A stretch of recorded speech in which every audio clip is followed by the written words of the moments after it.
Hello and welcome to a new season of Literary Gladiators, the show where we discuss and debate literature in all of its forms. If it's written work, it's game. Let's meet the panel. Hi, I'm Larry. My name's Pete. I'm Maya. And I'm Josh. We're going through these challenging times. I thought we would have a few more discussions on Zoom. During these Zoom discussions, we would have some very special guests, some of which are from the BookTube community and some of which are from communities involving books. First off, I want to welcome back Maya from Bespectacled. You may recognize her from our discussion about March Book 1. It's always a pleasure to have you on board. Thank you.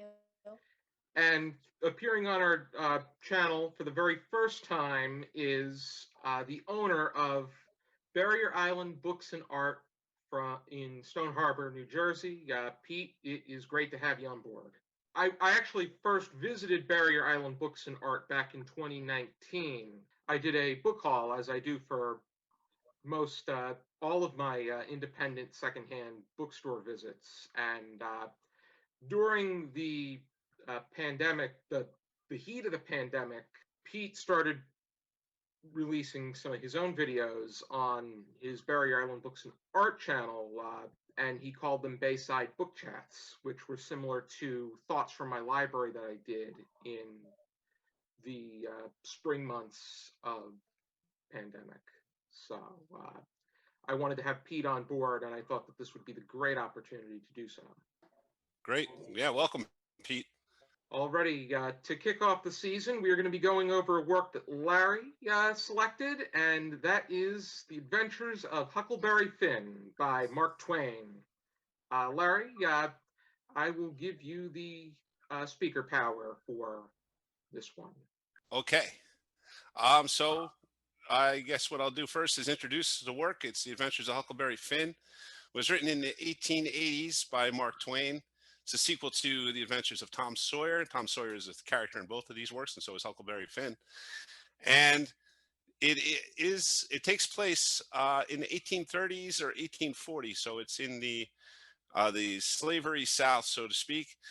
And the story centers around a runaway boy and runaway slave who kind of team up together to escape their various predicaments. And my discussion starter has to do with an idea about morality, right? As it is kind of appears in Huckleberry Finn's conscience, where he has this societal norm that tell him that black people are, meant to be property, and how that conflicts with his feelings of friendship and loyalty to Jim, the slave, and how that might be appealing to some higher morality that he's struggling to kind of understand and wrap his head around. So I thought that might be a good place to start to try to get everybody's thoughts on that. I mean, it's definitely evident throughout the book, and it was a fine choice for these times. And I almost had to look back and again to look when the book was written and in what time period he was trying to write about. And the morality I thought was throughout the book, and then of course you always translate that to how much of that is Clement's expressions, or is that just a character build. And I think in this case it was both. I definitely was writing down a couple points while reading through that that was shining through. And isn't it true, no matter what the subject matter is, we all have our little yin and yang that goes on inside us relative to the times. And there's certainly a lot of Americans today that are having a lot of thought processes along these lines. Certainly one of the subject matters in my store that I had to separate and put a sign up is racial equality books, and going back and reading James Baldwin. Michael Dyson has a book out now, and I kind of found it apropos and a good time for me to read this book because of that's what you brought up as your first subject to talk about, the racial and morality issues that shine through that book. Mhm. Yeah, this has been plagued for years with regard to issues involving race. But I get the sense that Mark Twain is providing a commentary, and for his time period, his thoughts were very radical.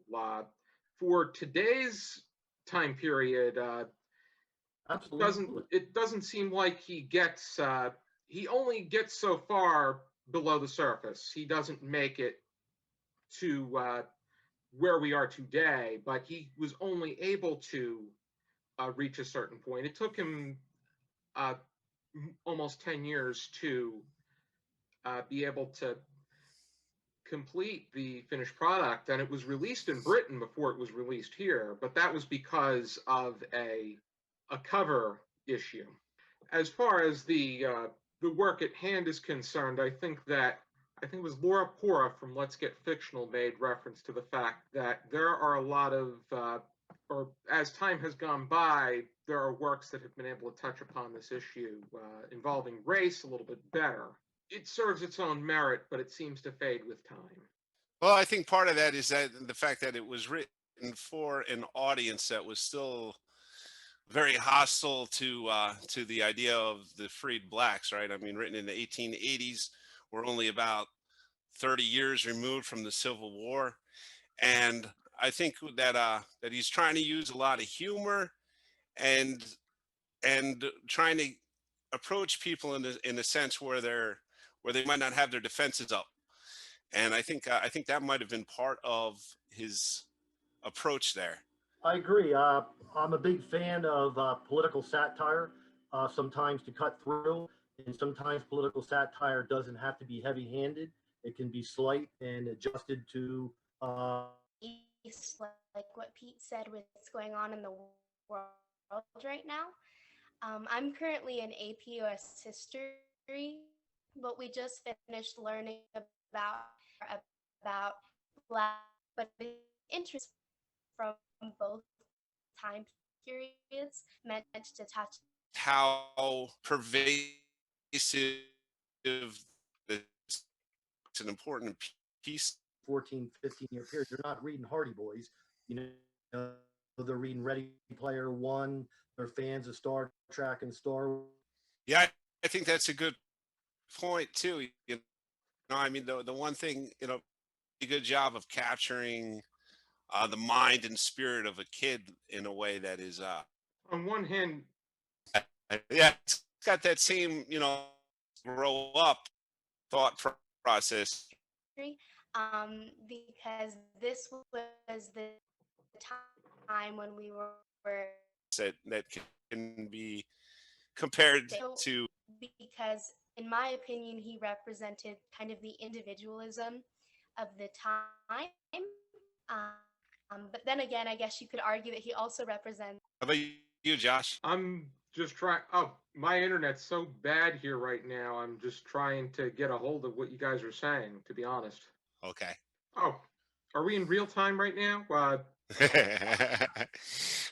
The last point was Maya was talking about the juxtaposition of the growth of America and the growing up of Huckleberry Finn, kind of correlated. I think that Mark Twain is just poking fun at the human thought and the idea of how ridiculous the colonist is in general. I think that one of the greatest depictions of the quintessential American is the what we see from the King and the Duke, because I find that they're interesting characters in the way that they reflect the common white free American who is able to make their own choices, but yet they're very advantageous, they're very self-absorbed, they're hungry for money and success, and as they go through each of their events, whether they're actors, bearers of a will, dance instructors, people that are trying to teach temperance, they just demonstrate that they're a big joke. Yeah, they definitely are. Yeah, that's they are interesting characters. and I'm not sure what I make of them. Are they meant to represent American individualism?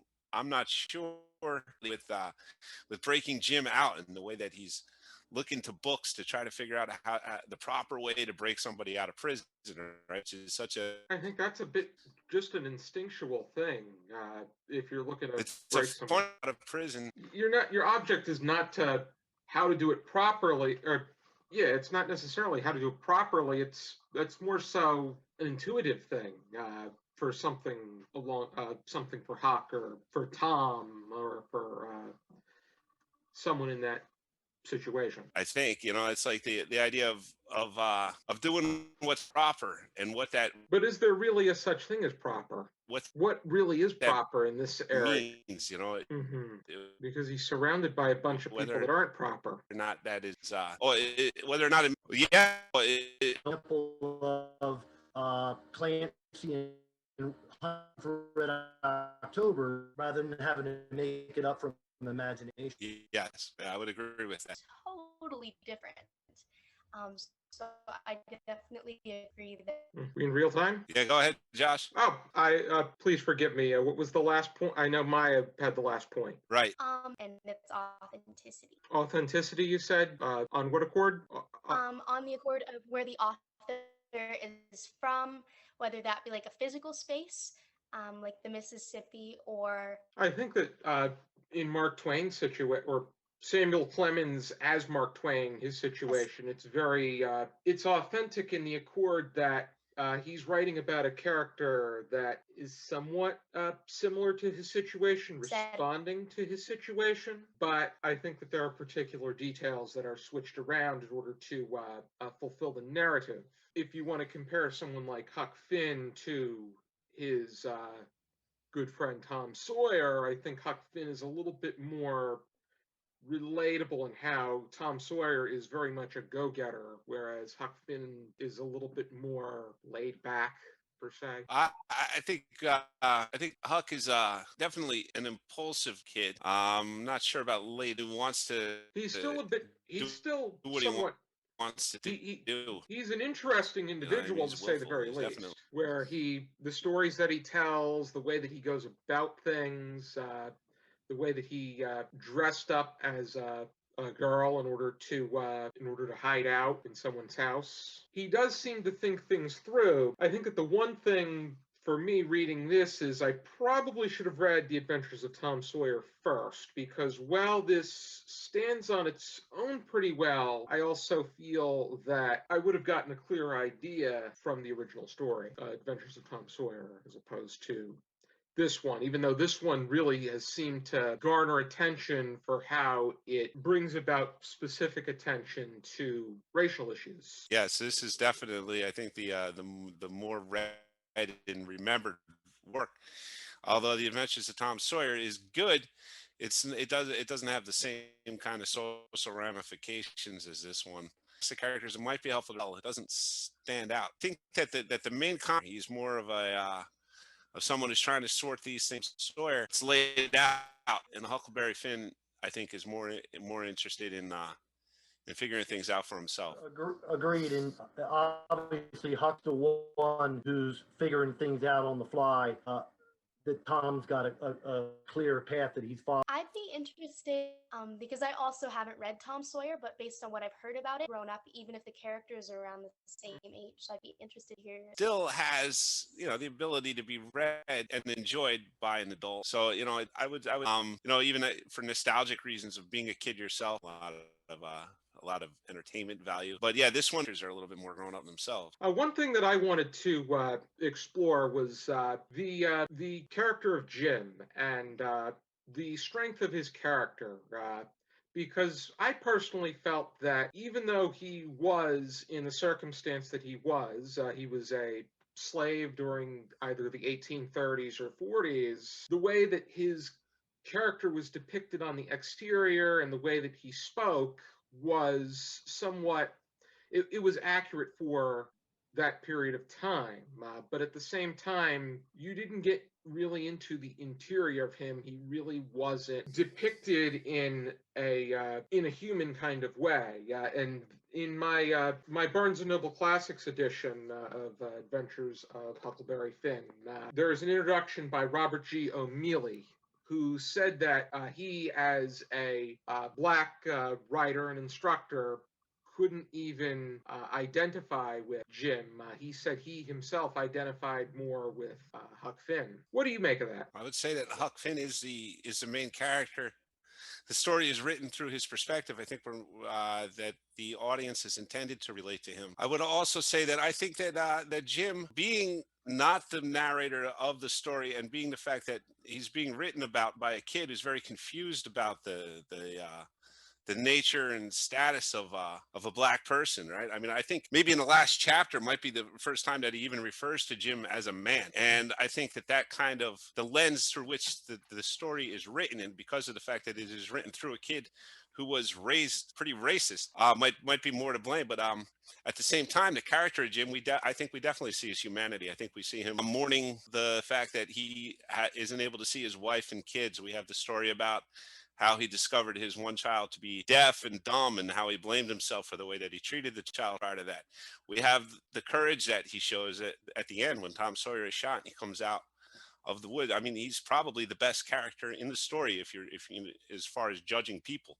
So I would think that I would say that he's the humanity of Jim is definitely substantially written, despite the fact that he's being written about by a 13-year-old kid who doesn't understand black people necessarily to even be human in the same way that And I white think there people was are. probably to mentioning his daughter in his family to humanize him. Otherwise, he could have left that out very easily. And then the other thing that shined through with me with Jim is the word loyalty. He was very loyal. Yeah, I think those are all fair interpretations, and I agree to a certain extent. I'm going to make an analogy that is very far removed and very imperfect, but in film, and I guess in books too, there's the idea of the manic pixie dream girl, which is often like a love interest or romantic partner for a male lead who only exists for that male lead's growth as a character. I can't stand those kind of characters. And I felt that Jim. What was that, Josh? I missed Oh, that. I said that I couldn't stand those kinds of characters. Yes, yes, that is fair. So I agree that Jim is definitely grounded in humanity to a certain extent, especially when it comes to his family. But I would also argue that that is such a minor part of his, for lack of a better word, screen time, and that so much more of that is devoted to giving Huck space to grow as a person. And although that is often how things are in real life, I feel that I learn something from every person I meet. And I also agree that this is very much a subjective book because it's told from Huck's perspective. I did feel as though, in parts, Jim was there to prop up Huck and allow him to grow. So I think that he wasn't necessarily super well written, but I also agree that he had some really admirable traits that grounded him. For instance, the loyalty that was mentioned, the courage, and then the feelings he mentioned towards his family. I do wish that we would have seen a little bit more of Jim and his relationship with Huck, but I also feel that Jim was only able to go as far forward as someone during that time, and even for the audience that was viewing it would be willing to endure. Sad, but that's how it was back then. Okay, how about final thoughts? Already. Go ahead, Josh. Oh, my final thoughts. I personally I thought this was just an okay book in my mind, to be quite honest. It's not my favorite classic that I have approached. I think that even though it was extraordinary for its time, and I think it's important as a document of American literature, I think that the text itself is a little bit stale, and I feel that a lot of other works have been able to accomplish what this work was trying to get at. For me, it had the two things going on that we've discussed. Obviously, we talked, social issues, and then for me, it was, I was a little disappointed at the end. Was just like when you're watching a movie, you have a self-proclaimed ideology that you're like, this is how I want it to end, and I certainly pictured them getting down towards New Orleans or going back up the Ohio River with Jim as a free man, no matter however they pulled it off, and paddle wheeling into the sunset. So I honestly did not see that ending coming. But then once I saw the development of the finalization of the characters, I realized why he did it that way. But to me, that's the thrill of the ending that I envisioned. That was a little bit of a letdown to me. But I really enjoyed the descriptiveness. It's one of Hemingway's successes. Sometimes is the simplicity of word to convey an image, and I thought, to me, that worked. But that might be due to the fact that I did grow up in Central, spent my whole time dreaming fishing. Yeah, part a lot, like Pete said. I found it very entertaining. Like I mentioned at the beginning, the social issues definitely just took me by surprise. I just didn't quite expect for especially the usage of the N word to be so prevalent. I would say I can relate to very much, apart from the idea of coming of age at large. That said, I did enjoy the adventure piece. I did enjoy the commentary that was given, even though I do feel it has been probably surpassed in current years. And I also do not think it was like a rock star of a book, but I do think that it's an important piece of literature, and I'm very glad I read it. And thank you. Great, great. Yeah, I mean, I would say that I really enjoyed this book. I've read it. This would be my second or third time reading it. It's been a long time since I read it, but I think that if you could get past the stuff that is, like you mentioned, the N word and all of that, I think that this is really an interesting work that is getting at the heart of something. And I think that modern writers could definitely learn from Mark Twain's approach in not being too ham-fisted with the message, because I think a lot of times these days the message is just so ham-fisted that it ends up turning people off instead of persuading them to see things the way that you would want. And I think Twain did a really good job there. And of course, the adventure aspect of the book is also, I found it enjoyable. I can see where Josh is coming from. It's the parts of it are a little stale. I think some of the dialogue, especially in parts, I mean, where, oh, how do you understand in that way, and things like that. I think so. I can understand and appreciate that sense of maybe it being a little bit dated there, especially, and of course, obviously with the use of the language as well is obviously quite dated. But yeah, on the whole, hello, I'm here. on the whole, it I liked it. Okay. I thought I might have hit my mute button. But I wanted to just get a rundown. I know that one of the biggest controversies with Adventures of Huckleberry Finn is the use of the N word, which to me it was the language of the times, and there really wasn't another way that you could flower up the language to use another word and accurately depict the 1830s or 40s and their reference to the black slaves of that time. Yes, I would intentionally at the amount that it is, as I said earlier. And I think that it is. I think that it becomes more effective the more distant we get away from that time to show the ugliness of the mentality of the people that were involved in the slavery of the time. So I think it's. I don't know. I wouldn't change it if that's what you're asking. I don't think you'd be able to, because that would make it historically inaccurate. It's not very pleasant, but that's the language of that time. I guess, and I do not know this, but a lot of authors followed at that time, again, more professorial for the Northeast, or Emerson and whatnot. And I imagine that this was probably slow to the draw in terms of reception. And it may be just like a movie sometimes is a cult classic. It might have taken time for it to be received better after a first read, because I would imagine in the Northeast, they were probably like, what is this? It's interesting. It would be interesting to read some reviews from back then and see what people thought of it. And just on that note of the usage of the N word, I was doing some research And there is an edition of Huck Finn where the N word is replaced with the word slave. And I believe it was 60 Minutes had a whole segment on this where teachers talked about their opinion, professors. And I guess just in terms of the school setting, Yes. my opinion is that this is a really important book to read with the original language. But I would also argue that the N word should not be said out loud by white teachers, because that was also something that was touched on in the segment there.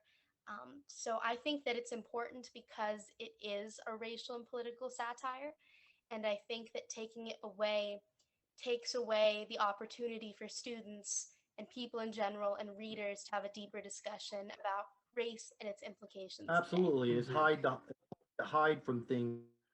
Being a used bookstore owner, there's many books that I don't want to have in my store. I don't share the viewpoint of the author. Sometimes I'm embarrassed to have them on the shelf. And if the discussion would ensue, I would certainly argue against the views of that author. But I find it important to have that stuff on the shelf to have that discussion and dialogue rather than just hide from it. Hmm. Absolutely, yeah. And how would we rate Adventures of Huckleberry Finn on a scale of 0 to 5 stars with half stars permitted? We'll start with you, Larry.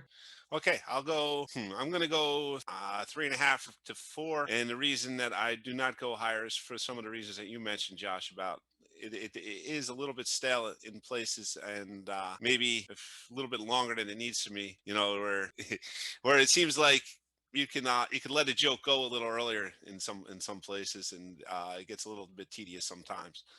So but because of its importance in the cultural dialogue in this country, I would is why I would rate it higher than a 2 or 3. Yeah, I agree. I'm in the same range that you are. To me, the book is more than just one thing. So I give it a high 4 to 5 on its historical significance. I give it a high 3 or 4 in adventure. But the story did draw out a little bit, maybe a couple too many stops on too many towns along the river. But yeah, I'm in that 3.5 to 4 range as well. Yeah, I also agree. I think I would lean probably closer to a 3 or a 3.5. I do definitely rate it highly for historical importance and the potential for people to have really meaningful conversations. But it was not a book that I can see myself going back to soon. And I think maybe as I get older, that'll change because I'll interpret it in different ways. But for now, my enjoyment level is 3. I'm going to give it a 3 as well. I felt that it was a bit of a slog to get into. I think that I wanted to enjoy it much more than I actually did. I say I would still put it on that level where I would suggest it on a rental basis because I think that it's an important document of American literature, but I think that the story itself and the execution of the characters in their situation could have been better. And I also agree with Pete where they incorporated so many other characters in their stories that they could have they didn't have to do as much with them. I know that they did spend a lot more time with the king and the duke than they really needed to in order to fulfill Huck's story. I think that a little bit more of Jim and a little bit less of them and some of the other supporting characters would have strengthened this book a little bit more. If you are interested in checking out Adventures of Huckleberry Finn by Mark Twain, here is the Barnes & Noble Classics edition. This is the one that I referred to, and I got this the same exact time as I did The Adventures of Tom Sawyer because that's the way to do things when it comes to two of Mark Twain's most noteworthy works. I want to thank Maya and Pete for making an appearance on our discussion. It was a grand pleasure to have you on board. And I want to thank everybody for tuning in. And if you really like what you see, please support our channel on Patreon. For the money that we make will allow us to provide you, the viewers, with more content. And be sure to check out Maya on Bespectacled And be sure to check Pete out on Barrier Island Books and Art, which is a channel. If you're ever in the Stone Harbor, New Jersey area, definitely check out his bookstore. Hopefully sometime during the summer, Thank you very much. myself can pay a visit. Be sure to join us next time on another episode of Literary Gladiators. For now, keep reading.